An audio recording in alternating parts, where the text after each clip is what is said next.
Okay, it's locked in. I just can't hide it. I'm so excited. I'm so excited. I'm so excited.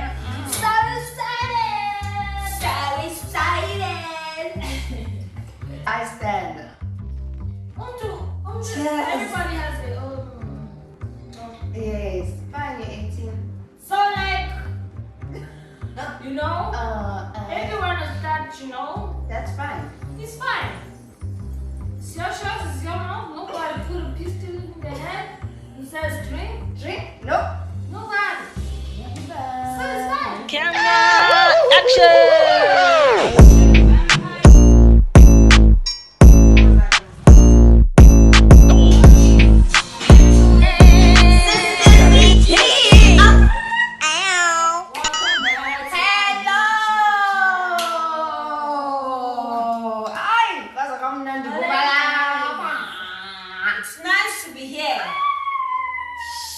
I'm so happy. Like, So, listen. we're so excited. So excited! Guys, So now today we are doing an episode on painting. Oh, okay, not painting. No, it's painting, pencils. It's a creative space. It's a creative space. It's a creative Actually, Slash. Are we doing that? yes, we are. We're also doing the movie review. Okay. Oh my god! Yeah, so guys, just to give you a little bit of background. Hello, Sisters We Keep family. Obviously, Ruti. What do you Aslam do? Bego, we have no respect. Okay. Thank you so much for tuning in last week. And all you need to do before Sikubege siye phambili, please go ahead and click the subscribe button. Yes, guys. So today we're super excited. We're doing a movie review. Yes. This movie we watched, was it last week? Yeah, last week. We watched a movie called Collateral. Collateral Beauty. Yes, which was I think 2016. Yeah. 2016, main actor, you know, our boy, holla back, Will Smith. Will We got Smith! your Shout out to you! The one who Rose. Oh, Yes. The thing is, we see you. We see you. You let Jack die, babe. Hey, bruh. God, there was more than enough space. Please answer me this. You can sleep here. And Jack can sleep. Yeah. How do people sleep on a single bed? Tell me. And you are telling me that Rose couldn't fit on the same bed as It's fine. Come on. It's fine. It's good now. It's time to set solution. It's not fine, shit. Anyway, I But want to to put move. the trailer of the movie. We're here to connect. Love, time, death. Now, these three things connect every single human being on earth. We long for love, we wish we had more time, and we fear death. Did you lose a child, Howard? Howard is a brilliant, creative, charismatic guy. He used to love life. Right now, he hates it. I try to talk to him, I try to reach him, and he's not there. I miss him. He writes letters. Who are they to? Howard doesn't write letters to people. He writes to things. Time, love, death. Kids write letters to Santa Claus. It doesn't mean they're crazy. No, this is therapeutic.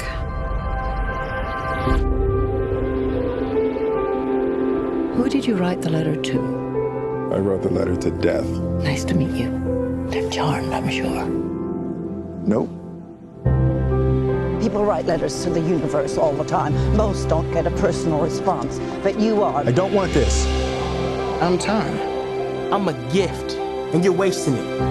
You're gonna think I'm crazy, but I'm having conversations. I am love. Don't try and live without me, Howard. I saw you in her eyes when she called me daddy, and you betrayed me. I'm the reason for everything. If you can accept that, then maybe you get to live again.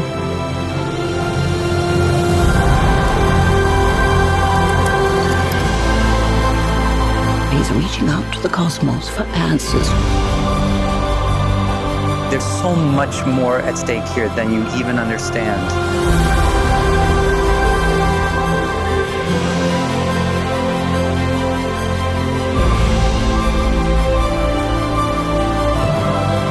You've been given a gift.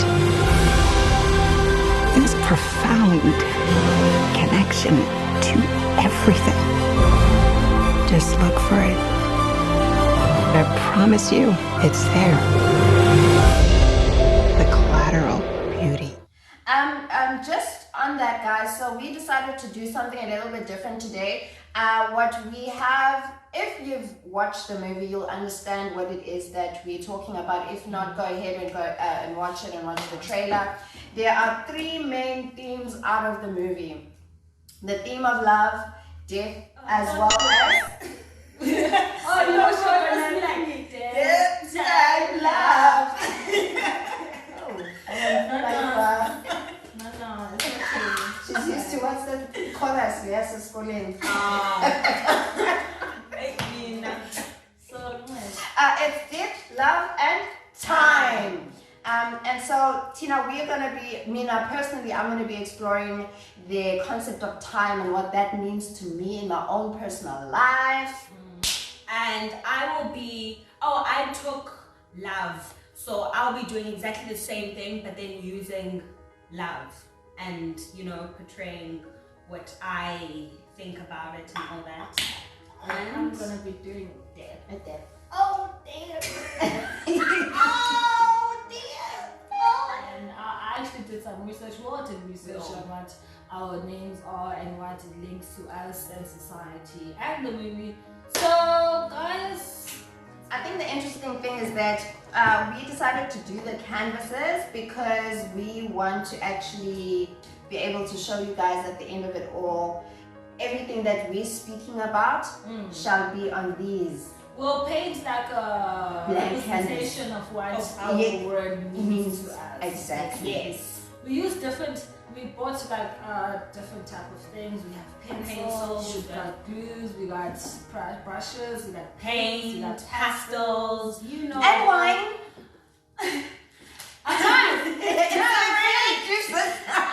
Sis, we need it.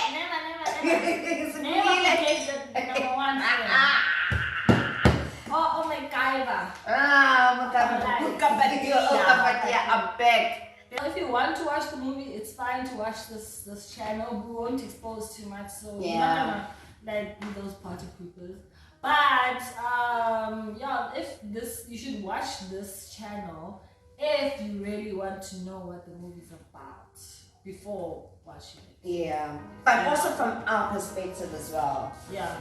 Oh, we loved it. I was like, hey, we loved it. Oh my gosh! I'm like mind blown. I was like mind blown. And people are not into. Are not as deep and intrinsic. Yes, well.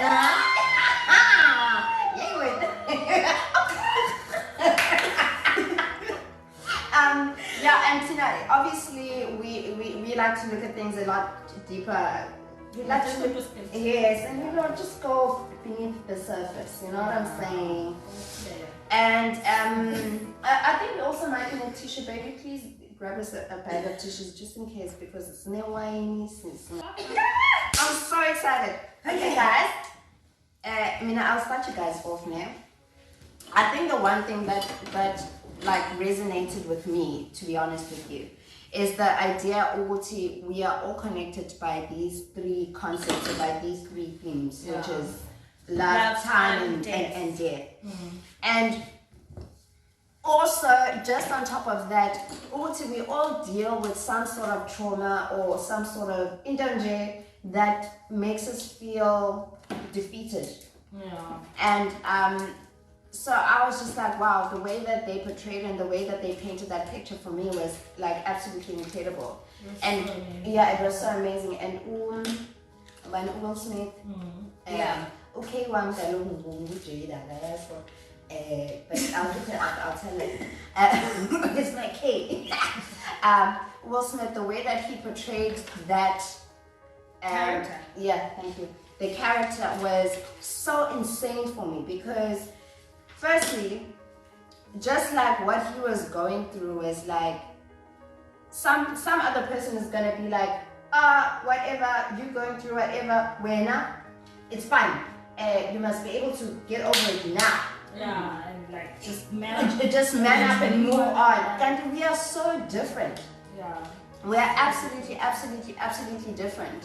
And I think that was beyond the plot, beyond the actors, beyond everything. That was came across for me. That character for me, in what you say, that character for me, the one Will Smith acted out, was very beautiful because as much as everybody's likes to say, man up, move on, don't cry about it, stop being such a wimp, it gives people that impression that you can't expose or like feel free to feel emotion, to feel vulnerable, because a lot of people don't like the feeling of being vulnerable because they like being in control of themselves. Yeah. So when you're vulnerable, that means you're weak. Entirely, not necessarily weak. Well, that's how some people. Yeah, you're not sort of entirely in control of yourself. So I think people need to understand, which it's fine. It's fine to just sit down and cry it out, and just feel free, take down the load off you, because once you have that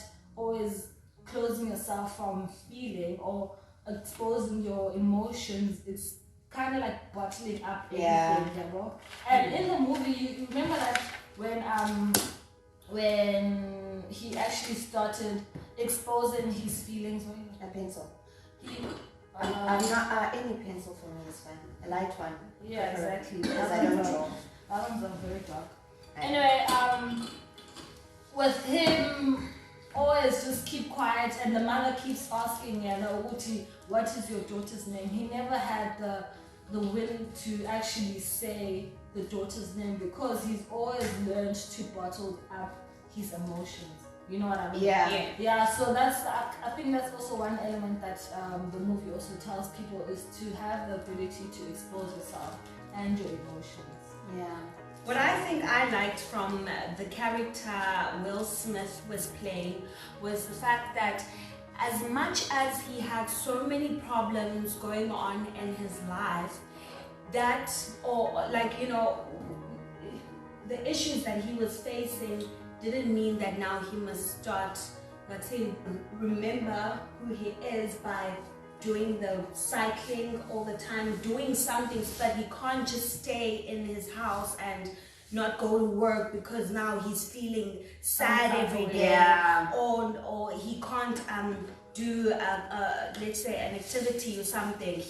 No one actually told him to go counseling or therapy. No one told him to do that. He decided to do that for himself. So I feel like it was more inspirational for me at the beginning of the movie, and that's when I knew, it's about to go It's the real one.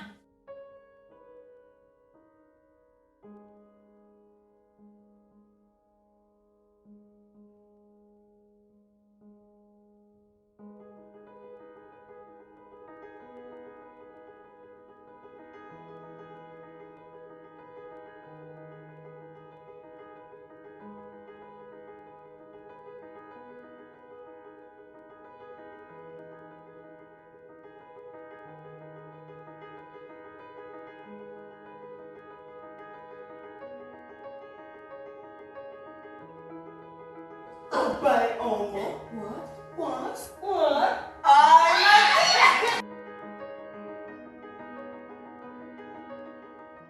The concept of time, right? Mm-hmm. And I think it resonates through, I think, each of our themes, which is love and death, right? Mm-hmm. For me, what does time mean? It means a lot of things, I think songcasing Abanjane, we've all had to kind of deal with some level of trauma, whether it be death, whether it be being in an accident, that's why they don't call me 9 lives or nothing. Die hard for nothing. I go to my Instagram.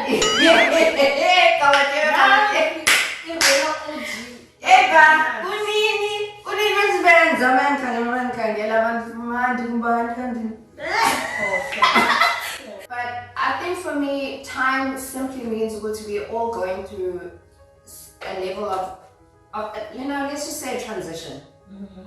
And I want to actually put it in this way, a metamorphosis. Because nothing yes, metamorphosis is that nothing stays the same. And through time, we get to learn so much about the life that we have been gifted with. And even in the bad times, yeah? I always say to people is that just within the pain that you are gifted, because pain in itself is a gift. Yes. Pain is a gift. Because it makes you realize your strength first and foremost. It makes you realize it makes you so grateful, filled with gratitude of the things that are right in your life. And so for me, it's like I said, it is about metaphorical. It's a metaphorical. There is no us without time. Yeah. So even if we never know what we've got an abundance of it or we've got a limited time of it, and that's why we need to make the best of it at all times. Yeah. And I think the one thing that taught me that lesson, because I'm a Gabadia, like you guys know, I'm in front of the car and be like, hey, sorry, bruv, sorry, sorry, you know what I'm saying? Even guys, I've got broken arms, broken ribs, broken everything, but because I've got this concept, I'm running out of time. I'm always chasing the next best thing. And I never actually take the time to actually sit and be still. And realize, I've actually gone through a trauma. Yeah, a lot of people just don't, they don't see what they've actually gone through. Like what I've gone through in life is, it's a lot. Yeah. It's a lot. And people don't realize that I have to be so worried about time. And for me, I think it just became so real for me. I was just thinking about just this whole episode just the other day. Oh gosh, what am I going to talk about?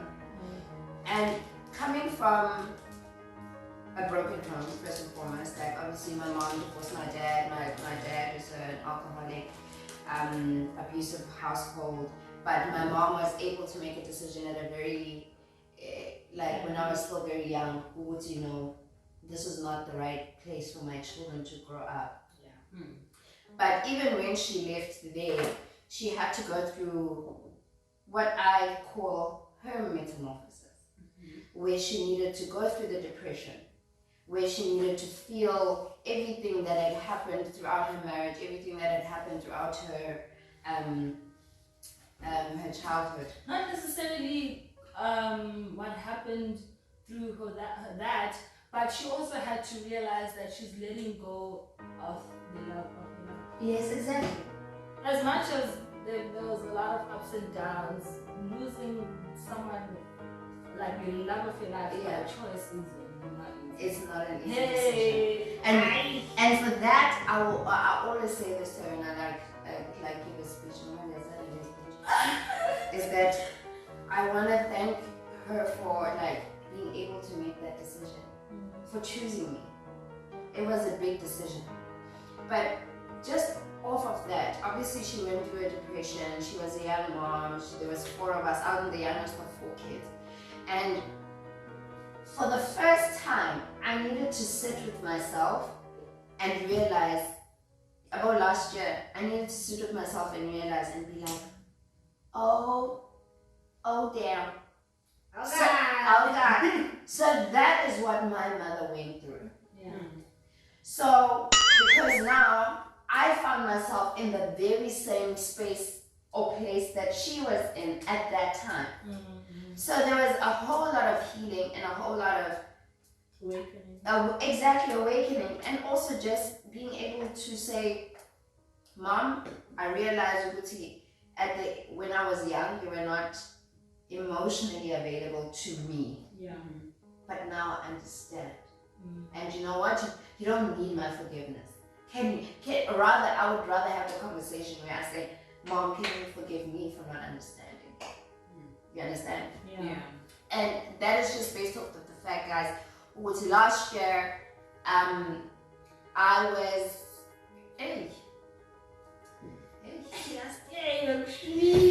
extremely, guys, and that's the main reason why I got this tattoo, which is a semicolon. Yeah, we'll do a close-up of it. Is that I had, let me call it a mental breakdown, and I was then diagnosed with highly compulsive depression.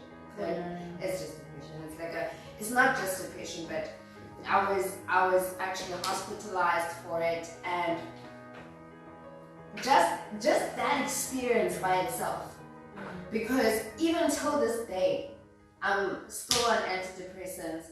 I'm still going through the most. Yeah. I'm still going through my metamorphosis. And for me, I'm like, but Diba, I've been doing everything right. Hey, for the give me a break. But then I sit back and I realize,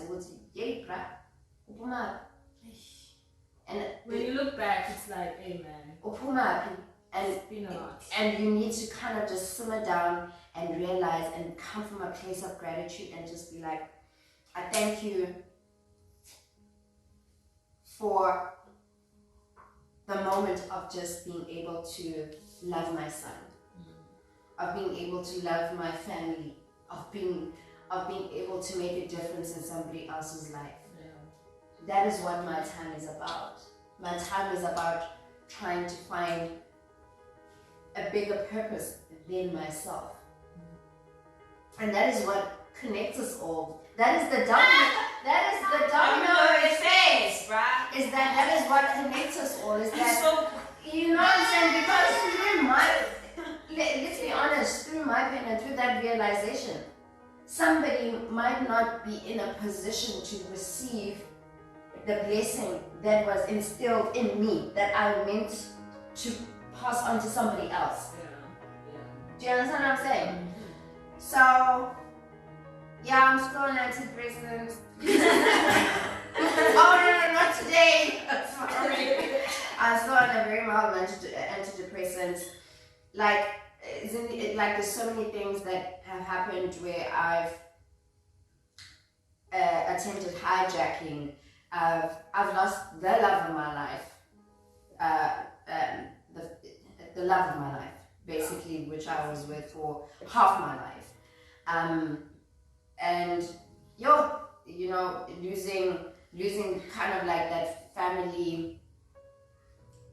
Perfect picture. Yeah, the perfect picture of a family. But there was never really a perfect picture of a family, because from the time I was born, all of that dysfunctionality was already in there. It was already happening. So I don't know what that perfect picture is. Yeah. And so for me, I feel like this time now, or the time after that, is what was meant for me anyway, if I can put it like that. Yeah. Yeah, so it's taught me patience, because I've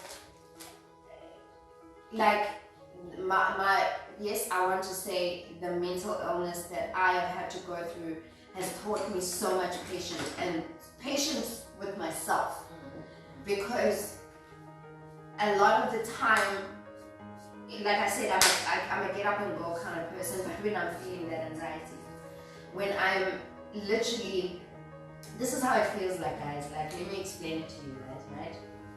So they say, so what does it feel like? What are you going through? Imagine you're on the top floor, there's like 50 floors of a building, and you're on the top floor, and it's burning inside. And so you've got a choice, either to jump or to stay inside and burn. So that is a feeling in which you find yourself when you're going through like a mental illness, is that you feel like there's no way out right now. It's either I die this way or I die that way. That's how people commit suicide. Exactly. And so if people could actually get to realize that, hey, a lot of lives could be saved, especially within the Black community, and we gotta be real about that, especially within the Black community. To be too strong, too young. It's like you never hear, and for specifically in the Black community, you never hear umjati, oh, you're suffering from depression, come, let me come help me, let you come to me and let's speak about it, let's talk about it.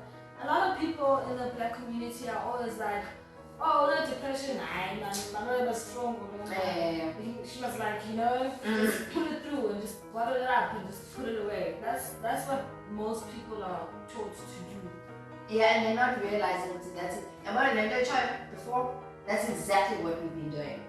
Physical thing, your mind also needs to get healed and repaired, and that in itself takes time. And so, yeah, like for me, guys, I've really needed to be patient with myself. Till manje, 1 year later, literally. People get lost in time, hey? Now that I actually think about it, people get lost in time because, everybody likes planning, okay, I know what I'm going to do tomorrow, I'm going to wake up, do this, do that, do this. And then when things start to go haywire or go the opposite direction, and that happens continuously over time, and that just happens over and over and over again. You never get to do what you want, né? And then you get lost in that time, and you always think, oh, I never have time to do anything right. I never have time to fix things. I never have time to do this. It's not that you don't have time. You're just always flooded by that thing. I have to have a due date for myself. Yes. And once you reach that due date and you pass it and you haven't done the things that you wanted to do, you always feel like you've been pressured and you don't have time to do anything. It also includes what school teaches us. We always have to work according to a due date and we always have to plan things. That's fine, that's great, that moves you. But then if you always stick your mind on that, that's what creates depression for people, and that's what makes people have like anxiety and pressure, because they're always thinking that I must always reach that goal at a certain time. Yeah. If I don't, then I get depressed. I think institutions, being schools, churches, you name it, whatever, everything, it's just meant to institutionalize us in such a way that, in a sense, we are soldiers, and we're taught a certain thing, and it needs to be done at a certain time. And if it doesn't get done at that time, then there are repercussions of it. Which is it's a sad reality, don't you think? It is sad. It is sad. It's really sad. It's sad because it is even taught from a small age of about 3 years old when you are in creche. You cannot go to the toilet after break. At a certain time, yes. You have to go only at break. I'm sorry. If my bladder does not work on time, my bladder does not work on time. It says, I need to go now. You need to go to the toilet.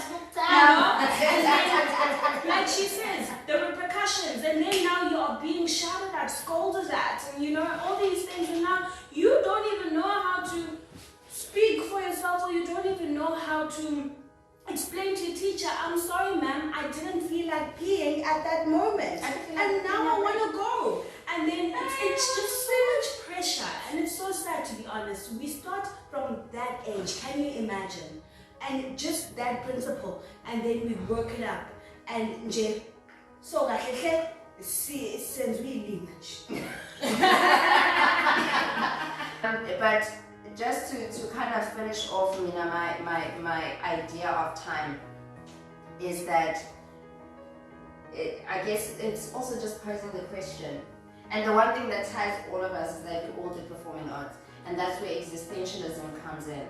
Is it comes back to the reason and the purpose of why we exist.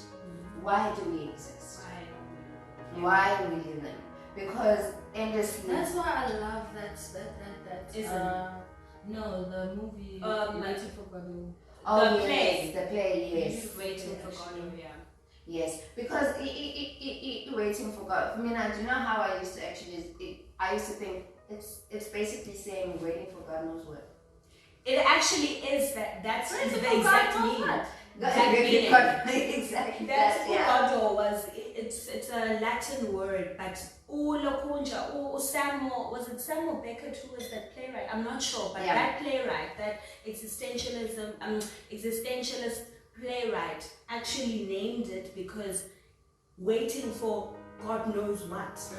That's exactly. You were actually right. Sorry, it was waiting. And nobody knows. Because it also touches on the idea of, I guess, absurdism as well. And I think people will put down a description. A Wikipedia, sometimes a Wikipedia says as a dictionary, but it's fine. We'll put down a meaning, description. There we go. We'll put down a definition at the bottom of what absurdism is. It is absurd. It is absurd that basically what you were talking about is we are constantly chasing or waiting or looking for the next best thing without actually being still and realizing, I want to end this very moment, at this very minute, in this very second. There is so much beauty in it. Most people. Let me close myself. I'm not even talking about ours. Yeah, true metamorphosis. And she's done. Slaps mine.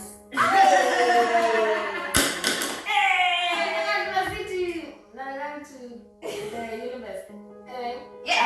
Thank you for tuning into our YouTube channel. Don't forget to subscribe, comment. Yeah. That's what's up. And also, please guys, go ahead and share. And don't forget, today we rocking a racial code. Racial code. Racial code in the easy. It's so comfortable. And we are under irrelevant, and we are gonna give you the deets. Just go to the description box, really, and then we'll give you all the details that you guys need to have in order for you to get yourself some merchandise from this beautiful brand. And yeah, we love you guys so much. Until next time. Sisters